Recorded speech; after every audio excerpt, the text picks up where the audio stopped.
എല്ലാവർക്കും ഓട്ടോമേഷൻ എഞ്ചിയുടെ മറ്റൊരു വീഡിയോയിലേക്ക് സ്വാഗതം. ഇന്ന് കരേട്ടെ API ടെസ്റ്റിംഗ് ടൂൾ എന്നൊരു ടൂളിനെ കുറിച്ചാണ് ഞാൻ പറയാൻ പോകുന്നത്. ഇതൊരു API ടെസ്റ്റിംഗ് ടൂളാണ്. കൂടാതെ മറ്റ് പല കേപ്പബിലിറ്റീസും ഉള്ള ഒരു ടൂൾ കൂടിയാണ്.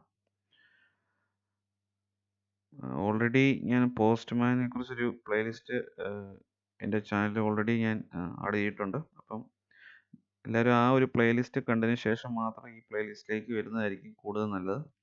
അല്ലെങ്കിൽ ചില കൺസെപ്റ്റ്സ് മനസ്സിലാകാതെ വരും. അതിൽ യൂസ് ചെയ്യുന്നത് APIസും മറ്റു ഡീറ്റെയിൽസും ഒക്കെയാണ് ഞാൻ ഇവിടെ യൂസ് ചെയ്യാൻ പോകുന്നത്. അപ്പോൾ അതിൽ പറഞ്ഞ കാര്യങ്ങളൊക്കെ ഈ ഒരു പ്ലേലിസ്റ്റ് ഞാൻ വീണ്ടും പറയുന്നതല്ലായിരിക്കും. അപ്പം ആ ഒരു പ്ലേലിസ്റ്റ് കാണുക, അതിനുശേഷം മാത്രം ഈ പ്ലേലിസ്റ്റിലേക്ക് വരിക. ഇപ്പം ഇത് രണ്ടാമത്തെ ഒരു API ടെസ്റ്റിംഗ് ടൂളാണ് ഞാൻ എൻ്റെ ചാനലിൽ പരിചയപ്പെടുത്തുന്നത്. ഞാൻ കൂടുതലും ഇപ്പം API ടെസ്റ്റിംഗ് ടൂൾസ് ഫോക്കസ് ചെയ്യുന്നതിന് മെയിൻ റീസൺ ഇപ്പം IT മാർക്കറ്റിൽ ഏറ്റവും ഡിമാൻഡിങ് ആയിട്ടുള്ള ഒരു സ്കില്ല് API ടെസ്റ്റിംഗ് ആണ്. അതുകൊണ്ടാണ് ഞാൻ കൂടുതലും API ടെസ്റ്റിംഗ് ടൂൾസ് അല്ലെങ്കിൽ ലൈബ്രറീസ് കവർ ചെയ്യാൻ ശ്രമിക്കുന്നത്. ഇനി നമുക്ക് ഇൻട്രൊഡക്ഷനിലേക്ക് പോകാം. കരേട്ടെ എന്ന ടൂള് ക്രിയേറ്റ് ചെയ്തത് പീറ്റർ തോമസ് എന്നുള്ള വ്യക്തിയാണ്. ഇദ്ദേഹം ഒരു മലയാളി കൂടിയാണ്. ഏകദേശം 6.6K സ്റ്റാർസ് ഗിറ്റ്ഹബിലുള്ള ഒരു പ്രൊജക്റ്റാണ്. ഇതിൻ്റെ ടാഗ് ലൈൻ തന്നെ ടെസ്റ്റ് ഓട്ടോമേഷൻ മെയ്ഡ് സിമ്പിൾ എന്നാണ്. ആ ടാഗ് ലൈൻ അനർത്ഥമാക്കുന്ന രീതിയിലാണ് ഈ ഒരു ലൈബ്രറിയുടെ ഒരു ബിഹേവിയറും. വളരെ അധികം കേപ്പബിലിറ്റീസും ഉള്ള ഒരു ടൂളാണിത്. ഇപ്പം പോസ്റ്റ്മാൻ വെച്ച് തന്നെ കമ്പയർ ചെയ്യുവാണെങ്കിൽ ഇതിനകത്ത് കരേട്ടെ ഇൻബിൽഡ് ആയിട്ടുള്ള HTML റിപ്പോർട്ട്സ് സപ്പോർട്ട് ചെയ്യുന്നുണ്ട്. അതുകൂടാതെ തന്നെ അസേർഷനും പാരലൽ എക്സിക്യൂഷൻ ഇതെല്ലാം ഇൻബിൽഡ് ആണ്. നമുക്ക് വേറെ ഒരു ലൈബ്രറി തേർഡ് പാർട്ടി ടൂൾസിന് ഡിപ്പെൻഡ് ചെയ്യേണ്ടതായിട്ട് ആവശ്യമില്ല. പോസ്റ്റ്മാനെ സംബന്ധിച്ചോളം അവിടെ നമുക്ക് API പാരലലി എക്സിക്യൂഷൻ നടക്കുകയില്ല. അതുപോലെ തന്നെ റിപ്പോർട്ട് ജനറേറ്റ് ചെയ്യണമെന്നുണ്ടെങ്കിൽ ഒരു HTML റിപ്പോർട്ട് ജനറേറ്റ് ചെയ്യണമെന്നുണ്ടെങ്കിൽ നമുക്ക് തീർച്ചയായും തേർഡ് പാർട്ടി ടൂൾസ് ആയ ന്യൂമാൻ്റെ അല്ലെങ്കിൽ പോസ്റ്റ്മാൻ കമാൻഡ് ലൈൻ ഇൻ്റർഫേസിൻ്റെ ഒക്കെ സഹായം തേടേണ്ടതായിട്ട് വരും. കരേട്ടയെ സംബന്ധിച്ചോളം അതെല്ലാം ഇൻബിൽഡ് ആണ്. അതാണ് ഇതിനകത്ത് മെയിൻ അഡ്വാൻറ്റേജ്. ഇനി ഇതിൻ്റെ കേപ്പബിലിറ്റീസ് ഇൻക്ലൂഡ് ചെയ്താക്കുന്ന ഒരു ഡയഗ്രമാണ്. ഡെസ്ക്ടോപ്പ് ആപ്പ് ഓട്ടോമേഷൻ ചെയ്യാൻ പറ്റും, പെർഫോമൻസ് ടെസ്റ്റിങ്ങിന് യൂസ് ചെയ്യാൻ പറ്റും, വെബ് ബ്രൗസർ ഓട്ടോമേഷൻ ചെയ്യാൻ പറ്റും, API ടെസ്റ്റിംഗ് ചെയ്യാൻ പറ്റും, മോക്കിങ്ങിന് പറ്റും. ഇതിനകത്ത് ഇപ്പം ഞാൻ കവർ ചെയ്യാൻ ഉദ്ദേശിക്കുന്ന API ടെസ്റ്റിംഗ് ആണ്. API ടെസ്റ്റിങ്ങിൻ്റെ കൂടെ തന്നെ പെർഫോമൻസ് ടെസ്റ്റിങ്ങും ഇതേ API ടെസ്റ്റിംഗ് ടെസ്റ്റ് കേസ് തന്നെ നമുക്ക് ഈസി ആയിട്ട് നമുക്ക് പെർഫോമൻസ് ടെസ്റ്റിംഗ് ആയിട്ട് മാറ്റാനും പറ്റും. അതിനെക്കുറിച്ച് ഞാനൊരു വീഡിയോ ഈ പ്ലേലിസ്റ്റ് ഇൻക്ലൂഡ് ചെയ്യുന്നതായിരിക്കും. ഇനി നമുക്ക് ഇതിൻ്റെ ഒരു ഇൻട്രൊഡക്ഷനിലേക്ക് പോകാം. അപ്പോൾ എഴുതിയ Karate is the only open source tool to combine API test automation, mocks, performance testing and even UI automation in a single unified framework. ആ പറഞ്ഞത് വളരെ കറക്റ്റാണ്. ഈ ഒരു ടൂൾ മാത്രമേ ഉള്ളൂ ഇതുപോലെ മൾട്ടിപ്പിൾ കേപ്പബിലിറ്റീസ് ഉള്ളത്. ഇപ്പം നമുക്ക് വേറൊരു API ടെസ്റ്റിംഗ് ടൂളായ റെസ്റ്റ് അഷ്വേർഡ് ഈ കരേറ്റയും തമ്മിൽ കമ്പയർ ചെയ്ത് കഴിഞ്ഞാൽ റെസ്റ്റ് അഷ്വേർഡിന് പെർഫോമൻസ് ടെസ്റ്റിങ്ങോ UI ടെസ്റ്റിങ്ങോ ഒന്നും ചെയ്യാൻ പറ്റില്ല.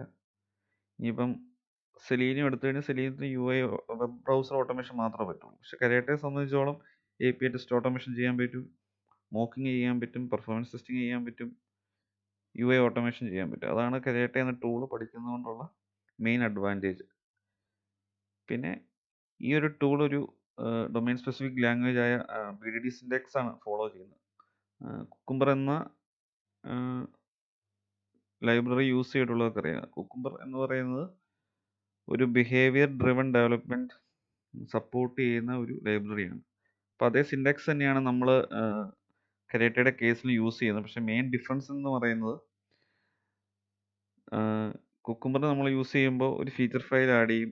അതിനകത്ത് കുറേ കീവേഡ്സ് കാണും. ഫീച്ചർ, സെനാരിയോ, പിന്നെ given, when, then, and, scenario, outline, examples. ഒരു ഫീച്ചർ ഫയൽ മൾട്ടിപ്പിൾ സെനാരിയോസ് നമുക്ക് ആഡ് ചെയ്യാം. അങ്ങനെ പല കാര്യങ്ങളുണ്ട്. അതേ കാര്യങ്ങൾ തന്നെ ഇവിടെ യൂസ് ചെയ്യുന്നത്. പക്ഷേ കുക്കുംബർ നമ്മൾ ജസ്റ്റ് സെലീനിയം പ്രൊജക്റ്റ് ആയിട്ട് ഇൻ്റഗ്രേറ്റ് ചെയ്യുമ്പോൾ നമ്മളവിടെ ഫീച്ചർ ഫയൽ എഴുതുന്നതിൻ്റെ ഒപ്പം അതിൻ്റെ കറസ്പോണ്ടിങ് സ്റ്റെപ്പ് ഡെഫിനിഷനും കൂടെ എഴുതേണ്ടതായിട്ട് വരും. പക്ഷേ കരേട്ടയുടെ കേസിൽ സ്റ്റെപ്പ് ഡെഫിനിഷൻ എന്നൊരു കോൺസെപ്റ്റ് വരുന്നില്ല. ജസ്റ്റ് ഫീച്ചർ ഫയൽ മാത്രം എഴുതിയാൽ മതി. അപ്പം ഈവൻ നോൺ പ്രോഗ്രാമേഴ്സിനും ഈ ഒരു സിൻഡെക്സ് വളരെ ഈസി ആയിരിക്കും. പിന്നെ ഈ ജാവ കോഡ് യൂസ് ചെയ്യണമെന്നുണ്ടെങ്കിൽ യൂസ് ചെയ്യാനുള്ള കേപ്പബിലിറ്റി ഉണ്ട്. അതുപോലെ തന്നെ ജാവാസ്ക്രിപ്റ്റ് കോഡും ഒക്കെ അതിനുള്ള കേപ്പബിലിറ്റീസും ഉണ്ട്. ഇനി നമുക്ക് നോക്കാനുള്ളത് ഒരു സിമ്പിൾ ഒരു API ടെസ്റ്റിംഗ് സെനാരിയോ എങ്ങനെയാണ് കരേട്ട എഴുതാൻ പറ്റുന്നതെന്ന് നമുക്ക് നോക്കാനുള്ളത്. അപ്പം അതിൻ്റെ ഒരു സാമ്പിളാണിത് ഈ ഒരു ഡയഗ്രാമിൽ കൊടുത്തിരിക്കുന്നത്. ഇതിൻ്റെ അത് കീവേഡ്സ് ഞാൻ പിന്നീട് ഓരോ വീഡിയോ അടുത്ത സെഷനിൽ ഞാൻ ആ വീഡിയോസ് കൂടെ പറയുമ്പോൾ എല്ലാം ഞാൻ കവർ ചെയ്യുന്നതായിരിക്കും. എന്നാലും ഇപ്പം ഇതിൻ്റെ അകത്ത് ഏതൊക്കെയാണ് കുക്കുംബർ സിൻഡെക്സിൻ്റെ ഭാഗമായിട്ട് വരുന്നത് ഞാൻ പറയുന്നത്. Scenario, given, and, when, then, and ഇതെല്ലാം കുക്കുംബർ BDD സിൻഡെക്സിൻ്റെ ഭാഗമായിട്ട് വരുന്നതാണ്. പിന്നെയുള്ള ഈ കീവേഡായ URL, request, method, status, match, response, path, ഇതെല്ലാം കരേട്ടയുടെ സിൻഡെക്സ് ആണ്. അപ്പം ഇങ്ങനെയാണ് ഒരു ടിപ്പിക്കൽ ഒരു ഫീച്ചർ ഫയൽ കരേട്ട ടെസ്റ്റിംഗ് ടൂൾ വെച്ച് നമ്മൾ എഴുതാൻ പോകുന്നു. അപ്പം ഇതിൻ്റെ ഡോക്യുമെൻറ്റേഷൻ ലിങ്കാണ് ഞാനിപ്പോൾ ഓപ്പൺ ചെയ്ത് വെച്ചിരിക്കുന്നത്. ഈ ഡോക്യുമെൻറ്റേഷനകത്ത് ഈ കരേട്ടയുടെ എല്ലാ കേപ്പബിലിറ്റീസും വളരെ ഓർഗനൈസ്ഡ് ആയിട്ട് മെൻഷൻ ചെയ്തിട്ടുണ്ട്. അത് നമ്മൾ ഈ ഒരു കരേട്ട ഡോക്യുമെൻറ്റേഷനകത്ത് തന്നെ ഫോളോ ചെയ്യാൻ ശ്രമിക്കുക. അപ്പോൾ ഇതിനകത്തെ നമുക്ക് യൂസ്ഫുൾ ആയിട്ടുള്ള എല്ലാ കാര്യങ്ങളും ഞാൻ ഈ പ്ലേലിസ്റ്റിൽ ആഡ് ചെയ്യുന്നതായിരിക്കും. നമുക്ക് ഇന്ന് ഒരു പ്രൊജക്റ്റ് കൂടെ ഒരു ഐഡിയയിൽ ആഡ് ചെയ്യേണ്ടതായിട്ടുണ്ട്. അപ്പം ഈ ഒരു കരേട്ട പ്രൊജക്റ്റ് ആഡ് ചെയ്യണമെന്നുണ്ടെങ്കിൽ പ്രീറെക്വിസൈറ്റ്സ് ആയിട്ട് ഉള്ളത് നമ്മുടെ സിസ്റ്റത്തിൽ ജാവ 8 തൊട്ട് മുകളിലോട്ടുള്ള വെർഷനും കാണണം, മേവനും കാണണം. ഞാനൊരു മേവൻ പ്രൊജക്റ്റ് ക്രിയേറ്റ് ചെയ്തിട്ടായിരിക്കും കരേട്ട എന്നുള്ള ഒരു API ടെസ്റ്റിംഗ് ലൈബ്രറി ഒരു പ്രൊജക്റ്റ് ക്രിയേറ്റ് ചെയ്ത് ഡിപ്പെൻഡൻസി ആയിട്ട് ആഡ് ചെയ്യാൻ പോകുന്നു. അപ്പം ആദ്യമേ നിങ്ങൾ നിങ്ങളുടെ സിസ്റ്റത്തിൽ മേവനും ജാവയും ഉണ്ടെന്ന് ഉറപ്പ് വരുത്തുക. മേവനും ജാവയും എങ്ങനെ ഇൻസ്റ്റാൾ ചെയ്യണമെന്നുള്ള വീഡിയോ ഡിസ്ക്രിപ്ഷനിൽ ഇടാം. അത് ഓൾറെഡി എൻ്റെ പ്ലേലിസ്റ്റിൽ കൊടുത്തിട്ടുണ്ട്. അതുകൂടാതെ തന്നെ ഒരു ആർട്ടിക്കിളും ഞാൻ എഴുതിയത് ഡിസ്ക്രിപ്ഷനിൽ ഇടുന്നതായിരിക്കും. അപ്പോൾ അത് ഫോളോ ചെയ്ത് ഈസി ആയിട്ട് മേവനും ജാവയും നിങ്ങളുടെ സിസ്റ്റത്തിൽ നിങ്ങൾക്ക് ഇൻസ്റ്റാൾ ചെയ്യാൻ പറ്റും. എന്തെങ്കിലും ഡൗട്ട് ഉണ്ടെങ്കിൽ തീർച്ചയായും കമൻറ്റ് നിങ്ങൾ അറിയിക്കുക. അത് ഉറപ്പായിട്ടും നമുക്ക് സോൾവ് ചെയ്യാം. പിന്നെ ഈ ഒരു വീഡിയോയുടെ ലെങ്ത് കൂടുതലാണെന്ന് തോന്നുവാണെങ്കിൽ നിങ്ങൾ ഉറപ്പായിട്ടും പ്ലേബാക്ക് സ്പീഡ് അഡ്ജസ്റ്റ് ചെയ്ത് കാണുക. അപ്പോൾ നിങ്ങൾക്ക് ആ ലാഗിങ് ഫീൽ ചെയ്യില്ല. ഓക്കെ, ഇനി നമുക്ക് ആദ്യമേ എൻ്റെ സിസ്റ്റത്തിൽ ജാവ വെർഷനും മേവൻ്റെ വേർഷനും ചെക്ക് ചെയ്യാം. അതിനുവേണ്ടി കമാൻഡ് പ്രോംപ്റ്റ് ഓപ്പൺ ചെയ്യാം.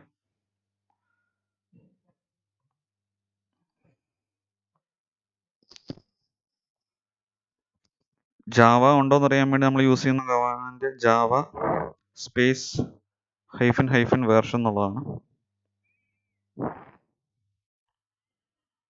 ജാവ 11 ആണ് എൻ്റെ സിസ്റ്റത്തിലുള്ളത്. മേവൻ ഉണ്ടോയെന്ന് അറിയാൻ വേണ്ടി മേവൻ സ്പേസ് -v എന്ന് കൊടുക്കുക. അതിനുശേഷം എൻ്റർ ബട്ടൺ ക്ലിക്ക് ചെയ്യുക.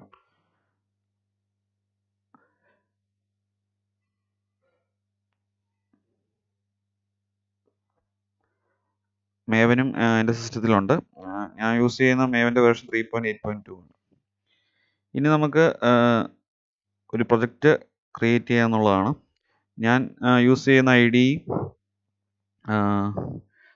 എക്ലിപ്സ് ആണ്. അപ്പം നിങ്ങൾക്ക് നിങ്ങളുടെ ഫേവറേറ്റ് എഡിറ്റർ യൂസ് ചെയ്യാം. എക്ലിപ്സ് തന്നെ യൂസ് ചെയ്യുകയാണെങ്കിൽ നിങ്ങൾക്ക് ഈസി ആയിട്ട് ഞാൻ വീഡിയോ ചെയ്യുമ്പോൾ അത് ഈസി ആയിട്ട് നിങ്ങൾക്ക് ഫോളോ ചെയ്യാൻ പറ്റും. അപ്പം ഞാൻ ആദ്യമായിട്ട് ഒരു പ്രൊജക്റ്റ് ക്രിയേറ്റ് ചെയ്യുകയാണ്, ഒരു മേവൻ പ്രൊജക്റ്റ്.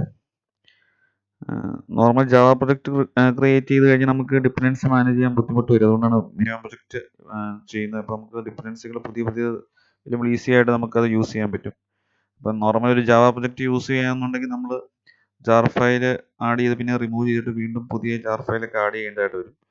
അപ്പോൾ മേവൻ പ്രൊജക്റ്റ് ആഡ് ചെയ്യുമ്പോൾ നമുക്ക് ഈസി ആയിട്ട് ഡിപ്പെൻഡൻസികൾ മാനേജ് ചെയ്യാം. അപ്പം ഞാൻ മേവൻ പ്രൊജക്റ്റ് ക്രിയേറ്റ് ചെയ്യണം. എൻ്റെ വർക്ക് സ്പേസിൽ നിലവിൽ പ്രൊജക്റ്റുകളൊന്നുമില്ല, അതുകൊണ്ടാണ് ഇങ്ങനെ കാണിച്ചിരിക്കുന്നത്. നിങ്ങൾക്ക് മേവൻ പ്രൊജക്റ്റ് ഈ ഒരു ബട്ടനെ ക്ലിക്ക് ചെയ്ത് ചെയ്യാം. അതുകൂടാതെ ഫയൽ ന്യൂ അല്ലാതെ ഇവിടെ ഒരു മേവൻ പ്രൊജക്റ്റ് ഉണ്ട്. ഞാൻ ഇവിടെ നിന്ന് തന്നെ ക്ലിക്ക് ചെയ്ത് ഒരു പ്രൊജക്റ്റ് ക്രിയേറ്റ് ചെയ്യുവാണ്.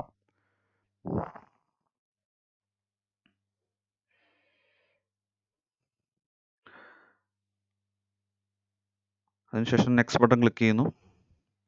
ഞാനൊരു പർട്ടിക്കുലർ ആർട്ടിഫാക്റ്റ് സെർച്ച് ചെയ്യുവാണ്.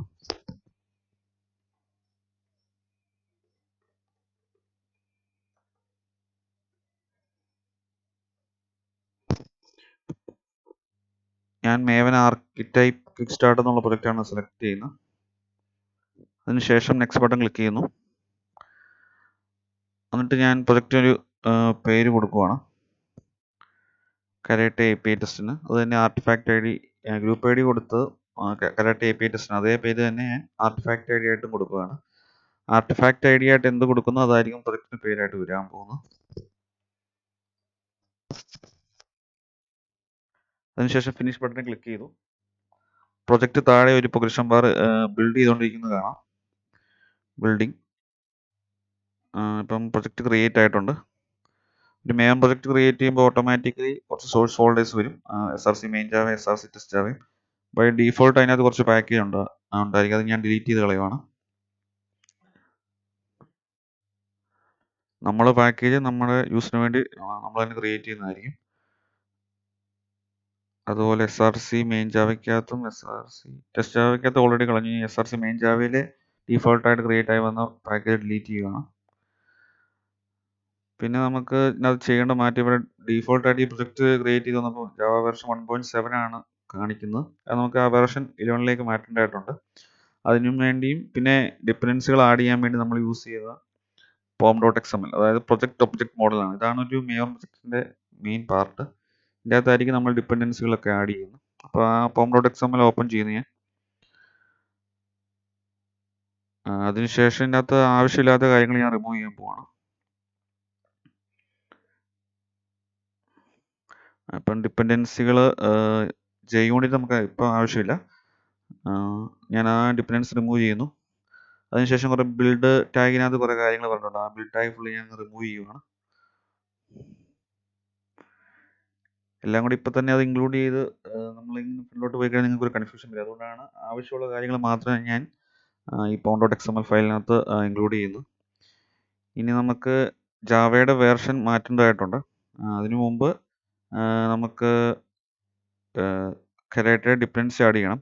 അതിനുവേണ്ടി ഇൻഡെക്സിൽ പോയിട്ട് സ്റ്റാർട്ട് എന്നുള്ള സെക്ഷനകത്ത് മേവ് എന്നൊരു ലിങ്ക് ഉണ്ട്, അത് ക്ലിക്ക് ചെയ്യുക. അപ്പം അതിൻ്റെ ഡിപ്പെൻഡൻസി നമുക്ക് കോപ്പി ചെയ്യാം. അത് കോപ്പി ചെയ്ത ശേഷം വീണ്ടും എഡിറ്റിലേക്ക് വന്ന ശേഷം ഡിപ്പെൻഡൻസിക്കകത്ത് അത് പേസ്റ്റ് ചെയ്യുക. പിന്നെ നമുക്ക് ജാവയുടെ വേർഷനാണ് മാറ്റേണ്ടത്. അത് നമുക്ക് 1.11 ആക്കാം. ഈ ചേഞ്ചസ് എല്ലാം റിഫ്ലക്റ്റ് ആകാൻ വേണ്ടി നമുക്ക് പ്രൊജക്റ്റ് അപ്ഡേറ്റ് ചെയ്യേണ്ടതായിട്ടുണ്ട്. അതിനു മുമ്പ് ഈ pom.xmlന്റെ ഫോർമാറ്റിംഗ് ശരിയാക്കാൻ വേണ്ടി Ctrl+Shift+F എന്നുള്ള ഷോർട്ട് കട്ട് യൂസ് ചെയ്യാം. ഇപ്പം ഫോർമാറ്റിംഗ് കറക്റ്റ് ആയിട്ടുണ്ട്. അതിനുശേഷം സേവ് ചെയ്യുന്നു pom.xml. ഇപ്പം ബിൽഡിംഗ് നടന്നുകൊണ്ടിരിക്കുകയാണ്. ബിൽഡിംഗ് നടന്നെങ്കിലും ഇപ്പോഴും വേർഷൻ 1.7 തന്നെ കിടക്കുകയാണ്. അതുപോലെ തന്നെ ഒരു എറർ മെസ്സേജും കാണിക്കുന്നുണ്ട്. ആ എറർ മെസ്സേജും ഈ ഒരു ചേഞ്ച് ജാവയുടെ വേർഷൻ ചേഞ്ച് ചെയ്യാൻ വേണ്ടി നമ്മൾ എന്താ ചെയ്യേണ്ടതെന്ന് വെച്ചാൽ പ്രൊജക്റ്റ് റൈറ്റ് ക്ലിക്ക് ചെയ്യുക. അതിനുശേഷം മേവൻ ഒരു ഓപ്ഷൻ ഉണ്ട്. ആ മേവൻ ഓപ്ഷൻ സെലക്ട് ചെയ്ത ശേഷം അതിൻ്റെ അകത്ത് അപ്ഡേറ്റ് പ്രൊജക്റ്റ് എന്നൊരു ഓപ്ഷൻ ഉണ്ട്, അത് ക്ലിക്ക് ചെയ്യുക. അതിനുശേഷം force update of snapshot or releases എന്നുള്ള ചെക്ക് ബോക്സ് കൂടി സെലക്ട് ചെയ്യുക. അതിനുശേഷം ഓക്കെ ബട്ടൺ ക്ലിക്ക് ചെയ്യുക. ഓക്കെ, ഇപ്പം വെർഷൻ ജാവ SE 11 കാണിച്ചിട്ടുണ്ട്. അപ്പം വെർഷൻ മാറിയിട്ടുണ്ട്. നമ്മുടെ പ്രൊജക്റ്റ് ഉണ്ടായിരുന്ന എററും പോയിട്ടുണ്ട്. അപ്പം ഇങ്ങനെയാണ് കരാട്ടെ API ടെസ്റ്റിംഗ് ചെയ്യാൻ വേണ്ടി നമ്മൾ ഒരു പ്രൊജക്റ്റ് ക്രിയേറ്റ് ചെയ്ത് ഡിപ്പെൻഡൻസി ആഡ് ചെയ്ത് കോൺഫിഗർ ചെയ്യുന്നു. അടുത്ത വീഡിയോകളിൽ നമ്മൾ ഫീച്ചർ ഫയൽ ആഡ് ചെയ്ത് APIs ടെസ്റ്റ് ചെയ്യുന്നത് എങ്ങനെയാണെന്ന് നോക്കും. കംപ്ലീറ്റ് ഒരു കട്ട് ഓപ്പറേഷൻ, അതിനുശേഷം റിപ്പോർട്ടിങ്, കംപ്ലീറ്റ് ഒരു ഫ്രെയിം വർക്ക് ഞാൻ ക്രിയേറ്റ് ചെയ്യുന്നതായിരിക്കും. Thanks for watching.